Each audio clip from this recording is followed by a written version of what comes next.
मैं सारा दिन घर के जितने मर्जी काम कर लूं, मेरे हस्बैंड ने कभी नोट नहीं किया, लेकिन जैसे ही मैं मोबाइल लेके बैठती हूँ, साथ ही मेरे हस्बैंड का रिएक्शन ऐसा होता है कि जैसे मैंने पता नहीं कौन सा बड़ा गुनाह कर लिया हो। मेरे हस्बैंड को लगता है कि मैं सारा दिन मोबाइल लेके आराम से कंबल लेके यहाँ तो सोई रहती हूँ या फिर मोबाइल पे लगी रहती हूँ, क्योंकि मेरे हस्बैंड का मानना है कि हमारे घर में तो कोई काम ही नहीं होता है, ना हमारे घर में सफाई करने वाली होती है, ना बर्तन धोने वाले होते हैं, ना ही खाना बनाने की टेंशन होती है। तो आज से मैंने डिसाइड कर लिया कि अब मैं घर का जो भी काम किया करूंगी ना, मैंने उसकी वीडियो बना लिया करनी है, ताकि उनको मैं दिखा सकूं कि मैं भी घर का कोई काम करती हूँ, मैं सारा दिन फारिग नहीं बैठी रहती हूँ। और अगर मैं अपने सारे काम शाम वक्त पर खत्म करने के बाद अगर मोबाइल यूज भी कर लेती हूँ, तो मैं कोई बहुत बड़ा गुनाह नहीं कर लेती हूँ। खुद मैं उनको पिछले एक हफ्ते से कह रही थी कि आपके विंटर के जितने भी ट्रैक सूट है ना, वो आप मेरी वार्डरोब से निकाल दें, क्योंकि मेरे ईद के कपड़े स्टिच होकर आने हैं, तो मैंने उनको उधर सेट करना है। तो आखिरकार आज तंग आकर ना मैंने खुद ही अपनी वार्डरोब से उनके सारे ट्रैक सूट निकाले, क्योंकि मुझे स्पेस चाहिए थी। अच्छा, कहने को तो उन्होंने ये वार्डरोब जो है ना वो मेरे लिए बनवाई थी, लेकिन सिर्फ और सिर्फ इसका मुझे एक सेक्शन मिला हुआ है जिसमें मेरे कपड़े हैं, बाकी सारे जितने भी वार्डरोब है ना, सब में मेरे हस्बैंड के कपड़े होते हैं। इस वाले वार्डरोब के कॉर्नर पे भी ना मेरे हस्बैंड ने जबरदस्ती कब्जा कर लिया था। तो आज जब मैंने इसको खोला तो मैंने देखा इसमें उनकी इतनी ज्यादा शर्ट्स पड़ी हुई थी, उनकी परफ्यूम्स इतनी ज्यादा पड़ी हुई थी।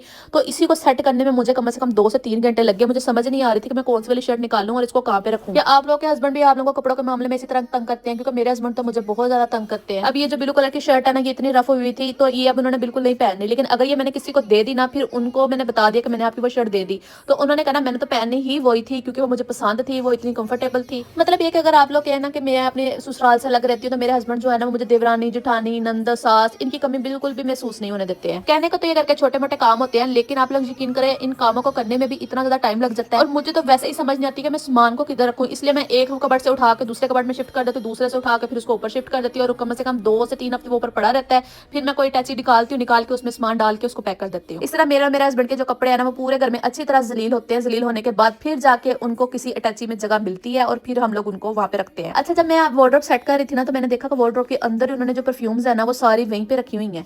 तो मैं सोच रही थी कि ये इन्होंने पता नहीं क्यों यहाँ पे रखी है। फिर मैंने उनको निकाल के फिर उनको मैंने उनके ड्रा में ऑर्गेनाइज किया। लेकिन ये जो सारी मैं मेहनत कर रही हूँ, इसका फायदा 1% भी मुझे नहीं होना है, क्योंकि मेरे हस्बैंड ने जब रेडी होना ना, तो उन्होंने इस कदर इस ड्रा में तबाही मचा देनी है ना, सिर्फ इसलिए कि मैं वो वाली परफ्यूम ढूंढ रहा था, मुझे वो मिल नहीं रही थी, हालांकि वो बिल्कुल सामने पड़ी होगी। मुझे होता है कि हर चीज जो है ना वो प्रॉपर जगह पे पड़ी हो, कि अगर मैं घर में ना भी हूं ना, तो आपको आसानी से वो चीज मिल जाए। लेकिन मेरे हस्बैंड जो है ना इस मामले में बहुत ज्यादा केयरलेस है। उनको होता है कि जहाँ चीज पड़ी है ना, उसको पड़ी रहने दो, इतनी ज्यादा टेंशन की कोई बात नहीं। अच्छा, मेरी सिस्टर जब यूके से आई थी ना, तो ये एक फैन भी लेके आई थी, तो मैं आज इसकी स्पीड चेक करी थी, तो इसका थ्रो काफी अच्छा था, तो मैंने इसको भी संभाल के रख लिया। इसके साथ इसका चार्जिंग पॉइंट भी था। ये गर्मियों में आगे किचन में काफी हेल्प करेगा, क्योंकि इसकी थ्रो काफी अच्छी थी। अच्छा, इस पॉइंट पे आकर ना मेरी बस हो गई थी, तो फिर मैंने ना ऐसे दराजों में ना सामान ठोंसना स्टार्ट कर दिया था, कि बस एक दफा जो सामान है ना वो दराजों में चला जाए, फिर जैसे जैसे मेरा टाइम लगता रहेगा ना, वैसे वैसे मैं दराज जो है ना वो ऑर्गेनाइज करती रहूंगी। अच्छा, जब मैंने आज अपने सारे ड्रॉज वगैरह साफ किया ना, तो मुझे आइडिया हुआ कि मेरे पास बहुत सारी ऐसी चीजें पड़ी हुई है जिनका मुझे आइडिया भी नहीं कि वो मैंने खरीदी हुई है। पूरे 2 घंटे लगा के मैंने इस वार्डरोब में थोड़ी स्पेस बनाने की कोशिश किया, लेकिन अभी भी इसमें इतनी स्पेस नहीं बनी है कि इसमें मेरे कपड़े आ सके, क्योंकि अभी भी जो शर्ट्स वगैरह ना वो सारी की सारी इधर ही पड़ी हुई है। लेकिन आप लोग कह सकते हैं कि मैंने 50% जो काम है ना वो अपना खत्म कर लिया, बाकी का 50% में जो है ना वो कल खत्म कर लूंगी, क्योंकि अब मैं